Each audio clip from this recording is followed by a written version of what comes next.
नमस्कार so welcome back to your own channel wealth. आज 1 जुलाई 2026, आज वेडनेसडे का दिन। कैसे हैं आप लोग? आई एम श्योर आप लोग अच्छे होंगे। आज कई सारे लोगों को रिस्पाइट मिला होगा क्योंकि मार्केट में आज हमको पॉजिटिविटी दिखाई पड़ी। कई सारे लोग बहुत ज़्यादा पैनिक में थे कि मार्केट में क्या फिर से क्रैश आने वाला है, बहुत बड़ी गिरावट होने वाली है। लेकिन दोस्तों I am still not satisfied, क्योंकि मेरे हिसाब से जो ये गैप पेंडिंग पड़ा हुआ है वो अभी पेंडिंग पड़ा हुआ है। इसी झटके में अगर ये कंप्लीट हो जाता है, it would have been slightly better. Notwithstanding दोस्तों, आज के दिन निफ्टी 50 ने क्लोजिंग दी है प्रिसाइजली एट 24,000 लेवल्स। और इस तरीके की क्लोजिंग से आप कोई बहुत बड़ा पॉजिटिव आउटलुक नहीं निकाल सकते हैं, कोई नेगेटिव आउटलुक नहीं निकाल सकते हैं, क्योंकि 24,000 पे मार्केट पिछले करीब 15 दिनों से कंसोलिडेट कर रहा है। वही निफ्टी बैंक के बारे में बात रहे, 58,000 के लेवल्स उसने आज के दिन रिक्लेम किए। ऑलमोस्ट 500 पॉइंट्स की तेज़ी दिखाई पड़ी। सेंसेक्स में और मिड कैप और स्मॉल कैप इंडेक्स में भी हमको बाइंग दिखाई पड़ रही थी। वहीं बात रहे हम लोग ग्लोबल मार्केट्स के बारे में, तो गिफ्ट निफ्टी प्रेजेंटली ट्रेड कर रहा है मात्र 7.5 points down, again exactly at 24,000 levels. वही डाउ जोन्स का फ्यूचर माइल्डली नेगेटिव है। यूरोपियन मार्केट्स में आपको मिक्स्ड क्यूज दिखाई पड़ रहे हैं। दोस्तों आज के दिन के हम टॉप गेनर्स के बारे में बात करें तो stock like Rites was 14% up, R power was 9.5% up, delivery, IKS that is Inventurus knowledge, Hexaware technologies, ये गेनर्स थे। वहीं बात करें हम लोग हेक्सावेयर टेक्नोलॉजी, HEXT के, what is HEXT? It is very much Hexaware technologies only. But कभी भी डाउट हो जाता है, क्योंकि आजकल वेदांता ग्रुप ने अपने 6-7 वो निकाल दी, मतलब 6 नहीं 3-4 सब्सिडरी निकाल दी हैं, जिसमें कि आज के दिन हमने अपनी पोजीशन क्रिएट करी थी VOGL। अब इस तरीके के कितने सब्सिडरी आ गए तो ऐसा लगता है कि ऐसा तो नहीं है, I am missing out on something. फिलहाल हेक्सावेयर टेक्नोलॉजीज वो 7% अप। लूजर्स के बारे में बात रहे, KPIT टेक्नोलॉजी वो 17% डाउन टुडे। उसके पीछे का रीज़न दोस्तों हमने मॉर्निंग में ही डिस्कस किया था। बहुत ही वीक कमेंट्री मैनेजमेंट ने बोली है, और उस वीक कमेंट्री की एक्सपेक्टेशन में KPIT तो 17% गिरा ही गिरा। मिड कैप और small cap IT index, IT stocks like Coforge, Elxsi, ये सारे के सारे भी गिरते हुए दिखाई पड़े। HSCL was also close to 5% down. वहीं बात रहे हम लोग लास्ट एक हफ्ते के आउट परफॉर्मर्स के बारे में, तो एजिस लॉजिस्टिक्स 18-19% ऊपर है, हेक्सावेयर टेक्नोलॉजी 13.5% ऊपर है, एथ्रो एनर्जी, सेम्प्रो, राइट्स, ये आउट परफॉर्मर्स हैं लास्ट एक हफ्ते के। KPIT टेक्नोलॉजीज 2-3 दिनों के अंदर 25% टूट गया। 25% of the wealth has been wiped out. Apar industry 12%, Tata Elxsi, Tata technologies, Astral 11% down है लास्ट एक हफ्ते में। और ये हश्र सिर्फ मिड कैप और स्मॉल कैप स्टॉक्स में नहीं है। अगर आप देखें stocks like HCL technology 3.5% down है, टेक महिंद्रा 3% डाउन है, TCS 2.5% डाउन है, हिंडाल्को, टाटा स्टील, ये सारे के सारे टॉप लूजर्स हैं। वहीं टॉप गेनर्स के बारे में बात रहे, एटर्नल 5.5% ऊपर है, Adani enterprises, Nestle, Asian paints, HUL, ये सारे के सारे आज के टॉप गेनर्स हैं। तो दोस्तों अगर आप देखें इनमें अगर सिमिलरिटी अगर आप फाइंड आउट करने की कोशिश करें कौन से स्टॉक्स में हमको पॉजिटिविटी दिखाई पड़ रही है, तो दोस्तों इसका एक थीम मैं आपसे कमेंट सेक्शन में पूछना चाहूँगा, व्हाट इज़ योर थीम, मतलब what do you feel out of it. मेरे हिसाब से अगर आप इसका सिंपल एक वर्ड में इस पूरे के पूरे स्टॉक्स जहाँ पर पॉजिटिविटी दिखाई पड़ रही है उसको कैटेगराइज करेंगे तो सारे के सारे कंज्यूमर ड्रिवन स्टॉक है, कंजम्पशन ड्रिवन स्टॉक्स हैं। Now whether it be Eternal, whether it be Nestle, Asian Paints, HUL, यहाँ पर हमको हर जगह पर एक अच्छा कंज्यूमरिज्म की बाइंग दिखाई पड़ रही है। Adani enterprises of course was 3.5% up. वहीं बात रहे लास्ट एक हफ्ते में, तो लास्ट एक हफ्ते में जिन स्टॉक्स में हमको बाइंग दिखाई पड़ रही है उसमें लीड कर रहा है IndiGo, no doubt about it. Crude गिरा है तो इंडिगो को इनडायरेक्टली बेनिफिट मिल ही रहा है। Eternal, Maruti, Adani Enterprises, Max Health are the other top outperformers. और हम लोगों ने निफ्टी वीकली व्यू में मैक्स हेल्थ को कवर किया था। इसके अलावा हम लोगों ने ये भी बताया था कि जितने भी हेल्थ केयर से रिलेटेड स्टॉक्स हैं, अब दोस्तों जैसे कि मोरपेन लैब है, मोरपेन लैब इस हफ्ते में भयंकर फटना शुरू हुआ है ना, उसको आप स्टडी कर सकते हो। वहीं लास्ट एक हफ्ते के बारे में बात रहे, HCL टेक्नोलॉजी 6.5-7% के आसपास डाउन है, Ayesha Motors, Hindalco, HDFC life, Tata steel, ये सारे के सारे लास्ट एक हफ्ते के टॉप लूजर्स हैं। वहीं बात करें कहाँ पर हमको एक्यूमुलेशन दिखाई पड़ रहा है, तो एक्यूमुलेशन में stocks like Apollo hospital, Cipla, तो ये तो हो गया फार्मा और health care related stock. Tata consumers, इसके अलावा हिंडाल्को, M&M, ये वो स्टॉक हैं जहाँ पिछले दिन के कंपैरिजन में हमें higher accumulation, higher delivery percentage दिखाई पड़ रहा है। फटाफट एक बार डालते हैं नज़र कि हमको अल्टीमेटली निफ्टी 50 में इंट्राडे प्राइस एक्शन क्या होता हुआ दिखाई पड़ा। तो अगर आप देखें तो मॉर्निंग से ही बाइंग दिखाई पड़ रही थी। मॉर्निंग में जिस लेवल पर ओपनिंग हुई वहीं से हमको बाइंग दिखाई पड़ी, लेकिन अगर आप देखें तो सेकंड हाफ में प्योर कंसोलिडेशन हुई होता रहा। सिमिलरली अगर आप निफ्टी बैंक को देखेंगे या फिर सेंसेक्स को देखेंगे, आपको सेम ही चीज़ दिखाई पड़ेगी। मॉर्निंग से पॉजिटिविटी हुई 78 बेग पार्टिंग तो सेंसेक्स का चार्ट है 77,000 के लेवल्स को रिक्लेम किया और उसके बाद कंसोलिडेशन होता रहा पूरे सेकंड हाफ में। सिमिलरली निफ्टी बैंक को अगर आप देखेंगे तो निफ्टी बैंक में भी आपको सेम ही कार्रवाई दिखाई पड़ेगी। और मैंने आपको बता दिया कि इस तरीके की क्लोजिंग से, इस तरीके के लेवल से आप कोई भी पॉजिटिव या नेगेटिव, बुलिश या नॉन बुलिश व्यू या ओपिनियन निकाल नहीं सकते हैं। अगर आप देखें तो जिस लेवल पर 58,000 के आसपास निफ्टी बैंक चल रहा है, पिछले 10 दिनों से यही लेवल अटेन हो रहा है। तो मेरे हिसाब से मार्केट में आपका आउटलुक पॉजिटिव होना चाहिए ब्रॉडली, बट जो गैप पेंडिंग है वो अभी भी पेंडिंग है तीनों इंडाइसेस में। There is no second thought about it. तो वो टास्क अभी पेंडिंग रह गया है। वही बात रहे हम लोग कि इंडाइसेस में करना क्या है। तो दोस्तों इंडाइसेस में आपको इंट्राडे अपॉर्चुनिटी ढूंढनी है।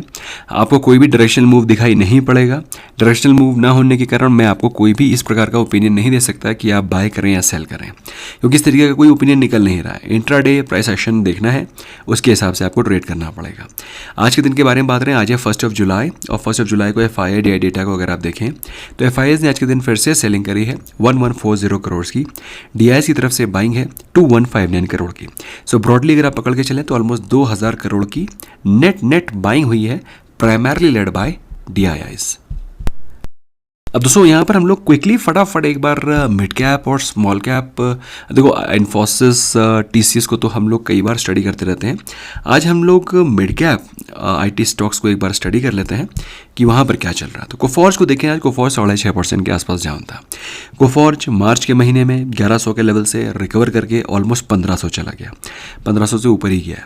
तो which means it has risen almost 45-50% in past 3 to 4 months। ठीक है, तो यहाँ पर जब 40% के आसपास स्टॉक में अपसाइड हो चुकी हो, फिर चाहे वो किसी भी कारण हो, AI से रिलेटेड हो, डाटा सेंटर से रिलेटेड हो, किसी भी कारण हो, अगर 40% से 50% की अपसाइड अगर आपको पिछले 4-5 महीने में दिख गई है और वो भी कौन से सेक्टर में, IT सेक्टर का वो स्टॉक, दोस्तों प्रॉफिट बुकिंग होना इज़ श्योर शॉट। तो मेरे हिसाब से अभी भी बहुत ज़्यादा बिगड़ा नहीं है। पिछले 2-3 दिनों से गिरावट शुरू हो गई है, बहुत ज़्यादा बिगड़ा नहीं है। मेरे हिसाब से अगर आप प्रॉफिट में थोड़ा सा प्रॉफिट को लॉक करें, क्योंकि इसमें और भी थोड़ी सी गिरावट गहरा सकती है। और सिमिलरली कोई मुझसे पूछ रहा था कि एक सेकेंड, कंज्यूमरिज्म से रिलेटेड जो स्टॉक्स हैं उनको एक बार स्टडी कर लेते हैं। तो अगर हम लोग देखें स्टॉक लाइक हिंदुस्तान यूनिलीवर, अब दोस्तों वैल्यू पे फोकस करना है। वैल्यू पे अगर आप फोकस करेंगे आप कभी भी नुकसान नहीं खाएंगे। अब मैं एग्जांपल के तौर पे आपको HUL के बारे में बताता हूँ। HUL को अगर आप देखें, सुंदर सा W पैटर्न फॉर्म कर रहा है। इट इज़ अगेन रीइटरेटेड, किसका मतलब ये बिल्कुल नहीं है कि अगले 2 दिनों के अंदर ये 2400 के लेवल्स को रिक्लेम कर लेगा। बट जिस प्रकार का चार्ट स्ट्रक्चर आपको दिखाई पड़ रहा है, 2700 रुपये का शेयर आपको 2100 रुपये के प्राइस तक गिर करके डबल बॉटम फॉर्मेशन शो कर रहा है। मेरे हिसाब से सबसे पहला टारगेट 2400 का है, जो कि स्टॉक बहुत ही जल्दी रिक्लेम करता हुआ दिखाई पड़ सकता है। ना similar is the case with Nestle also. Nestle को अगर आप देखें तो नेस्ले को मैंने करीब 1 हफ्ते पहले आपसे स्टडी किया था और मैंने आपको बताया था ये आपको किस प्राइस से मिल रहा है। मैं आपको दिखाता हूँ, आप भूल गए होंगे। Just give me a moment, मुझे हो सकता है वीकली चार्ट लगाना पड़ेगा, then you will be able to understand. तो अगर आप देखें तो नेस्ले आपको उस प्राइस से मिल रहा है जिस प्राइस पे ये स्टॉक 2023 में था। अभी 2 दिनों पहले ही 1400 रुपये के प्राइस में था। तो 1400 के मतलब आज ही ये भागा है इतना, अदरवाइज तो 1400 रुपये के प्राइस में ही था। और स्टॉक में अगर आप देखें तो ये इसका एक रेजिस्टेंस जोन था जिसको कि स्टॉक ने ब्रेकआउट करके सपोर्ट लेकर के फिर से अपसाइड दिखाना शुरू कर रहा है। I am positive on this theme. मेरे हिसाब से ये पॉजिटिविटी आगे भी कंटिन्यू रह सकती है। अब दोस्तों गवर्नमेंट ने एक बहुत ही बड़ा धमाकेदार कैबिनेट में डिसीजन लिया है, जिसमें कि इंडिया अभी व्हीकल्स पे E25 पेट्रोल को लॉन्च करेगी और उसको टेस्ट करेगी। दोस्तों मैं फिर से रीट्रेट करना चाहता हूँ, जो लोग भी गाड़ी लेना चाहते हैं पेट्रोल से रिलेटेड, तो दोस्तों ये फ्यूचर है इंडिया का कि जितने भी 2 व्हीलर्स हैं they all will be electric, ठीक है, एंड जितने भी 4 व्हीलर्स हैं पेट्रोल वाले they all will be ethanol. अब वो E25, E50, E80 फिर E100 हो जाएगा। तो जितने भी पेट्रोल लेड व्हीकल हैं वो एथेनॉल से चलेंगे और जितने भी 2 व्हीलर्स हैं वो सारे के सारे इलेक्ट्रिसिटी से चलेंगे। ये फ्यूचर है, आप इसको देख लीजिएगा और फिर आप कहिएगा कि आप मुझे थैंक्स बाद में बोलिएगा, अभी बोलने की ज़रूरत नहीं है। बट नेट अगर आप मुझसे पूछें तो मुझे बड़ा दुख होता है ये बता करके और ये जान कर भी कि जिन लोगों ने पेट्रोल की गाड़ियाँ ली हैं, my heart goes to them, I feel very sad for them, but that's how it is. तो अगर ये थीम चलती रही, ये थीम प्रोग्रेस होती रही, तो कौन से स्टॉक को बेनिफिट मिलेगा? सिंपल सी बात है, जो इथेनॉल से काम करने वाली कंपनीज हैं, प्राज इंडस्ट्री आज के दिन ये 3% ऊपर था, अपने हाई से सॉलिड करेक्शन भी कर चुका है। तो क्योंकि इसको उतना बेनिफिट नहीं मिल रहा है जितना कि सिया नेगरो को मिल रहा है, but again this is one of the beneficiaries. Sugar stocks पे नज़र रखो। शुगर स्टॉक्स में जो मेजर कंपनीज़ हैं शुगर कंपनीज़ में, बलरामपुर चीनी, उसको आप स्टडी कर सकते हो। हालांकि ये स्टॉक आज के दिन गिरा हुआ था, बट ये मार्च के महीने से अगर आप पकड़ के चलेंगे तो स्टॉक 400 रुपये से ऑलरेडी 600 रुपये के प्राइसेस तक ऑलमोस्ट 550-600 पहुँच गया। एक अच्छी अपसाइड दिखाई है, अगेन ह्यूज पोटेंशियल। तो गवर्नमेंट का जो प्लान है, गवर्नमेंट के जो एम है, उसके साथ अलाइन होकर के आप अगर इन्वेस्टिंग करेंगे यू विल बी बेनिफिटेड। फिलहाल हम लोग बात करते हैं मारुति के बारे में। कल के दिन भी मारुति काफ़ी भाग रहा था क्योंकि जो जून की सेल है वो पिछले साल के कंपैरिजन में 19% ऊपर गई है। और सिंपल सी बात है, अगर गाड़ी पेट्रोल की ख़राब करनी है तो उससे अच्छा है सस्ती कोई गाड़ी खरीदो, और सस्ती गाड़ी और मारुति के अलावा और कोई नहीं दे सकता। तो अगर आप देखें तो मारुति में अपसाइड बनी हुई है। मारुति का चार्ट भी स्ट्रक्चर स्ट्रॉन्ग लग रहा है। स्टॉक अपने हाईज ऑलमोस्ट 1700 के प्राइस से गिर के 1200-1300 के प्राइस से पहुंच गया है। अभी फिलहाल जो चार्ट स्ट्रक्चर बन रहा है काफ़ी पॉजिटिव बन रहा है। स्टॉक रिकवर करता हुआ दिखाई पड़ रहा है। Stock 200 day exponential moving average के ऊपर क्लोज हुआ है, इसको भी आप स्टडी कर सकते हैं। Last but not the least is Vikran. Vikran क्या नाम है? Vikran, just give me a second. Vikran engineering. तो विक्रान इंजीनियरिंग को अगर आप देखें तो उसने बोला है कि हम डाटा सेंटर के बिज़नेस में एंटर करने वाले हैं और डाटा सेंटर में मतलब न्यू प्रोजेक्ट डाटा सेंटर का वो स्टार्ट करेंगे। स्टॉक के बारे में बात करें तो स्टॉक अपने हाईज 115-120 से करेक्ट होकर के 55 तक चला गया था, अभी कंसोलिडेट कर रहा है। अब डाटा सेंटर में तो बहुत सारी कंपनीज हैं जो कि एंटर कर रही हैं, बट ये आपको पता होना चाहिए कि विक्रान एनर्जी भी इस इंडस्ट्री में जंप कर रहा है। सो क्रूड सस्ता हो रहा है। क्रूड आज के दिन डॉलर 72 पर बैरल के आसपास पहुंच गया था। और क्रूड गिरना इंडिया के लिए बहुत पॉजिटिव है, क्रूड रिलेटेड कंपनीज के लिए पॉजिटिव है। फॉर एग्जांपल एशियन पेंट्स, इसी कारण ये भी पॉजिटिव हो रहे हैं। That is all from my side friends. I hope I have been able to cover most of the inputs of the day in a very very short span of time of just 12 minutes. In case if you liked it, do smash the like button. हमसे जुड़ना चाहते हैं, हमारे साथ trade करना चाहते हैं। अच्छा, एक तो हम लोग ने 2 ट्रेड लिए थे। जनरली जो स्टॉक हम लोग बाय करते हैं उसको हम लोग डिस्कस करते हैं। मैं माइंड से स्किप कर गया। VOGL हमने ऑलरेडी आपसे डिस्कस किया था कि स्टॉक हमने बाय किया है और ये बाय किया था अराउंड 36 के प्राइस पे। स्टॉक ने इंट्राडे पे अगर आप देखें तो अपर सर्किट मार दिया है 20% का, और स्टॉक में मेरे हिसाब से पॉजिटिविटी आगे भी कंटिन्यू रह सकती है। सेकंड स्टॉक दोस्तों जो कि मैंने बाय किया था वो था मैप माई इंडिया। अब मैप माई इंडिया को अगर आप पकड़ के चलें तो स्टॉक 840-845 के प्राइस पे क्लोज हुआ है। हम लोगों ने इसमें बाइंग करी थी 850 की।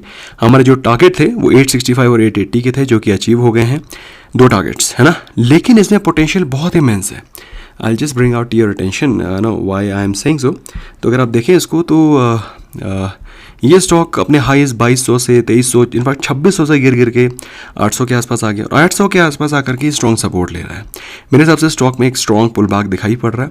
Stock is ready for strong pull back and for the targets of 900 may be 1000 in a very very short span of time.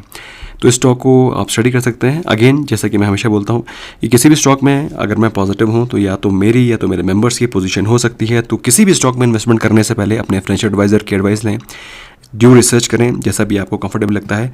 Please do your complete research before investing. Bye bye for now.